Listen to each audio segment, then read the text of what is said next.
Rana Basharat Ali Khan calls for global attention on deteriorating human rights in Jammu and Kashmir. Geneva, Switzerland. Rana Basharat Ali Khan, chairman of the International Human Rights Movement, has expressed grave concern over the intensifying human rights violations in Indian illegally occupied Jammu and Kashmir. IIOJK. Speaking in the wake of recent developments, Khan highlighted the plight of the Kashmiri people, who continue to endure oppressive military operations, arbitrary arrests, and the destruction of property under the presence of over 1 million occupation forces. Indian forces have escalated military actions in districts including Kulgam, Bandipora, Baramulla, and Rajouri, with reports of systematic house raids, torture, and suppression of civil liberties. Such actions are part of an ongoing strategy to quell the Kashmiri people's legitimate demand for their right to self-determination, a cause upheld by international law and UN resolutions. Rana Basharat Ali Khan urged the international community to take immediate and decisive action to halt these violations and enforce mechanisms to ensure accountability.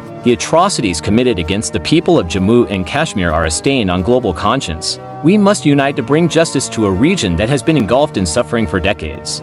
He stated, under his leadership, the international human rights movement has amplified voices from conflict zones worldwide, promoting peace and advocating for justice. The organization calls for UN-led investigations into the worsening conditions in IIOJK and presses for a resolution to the Kashmir dispute in accordance with the aspiration of the Kashmiri people. Khan reaffirmed his commitment to empowering human rights defenders and urged the global community to prioritize the human rights situation in Kashmir. He also condemned the use of excessive force by Indian authorities and called for the immediate cessation of military operations targeting civilians. As reports of escalating violence and restrictions continue, Rana Basharat Ali Khan emphasizes the role of international solidarity in bringing about lasting peace and justice for the people of Jammu and Kashmir.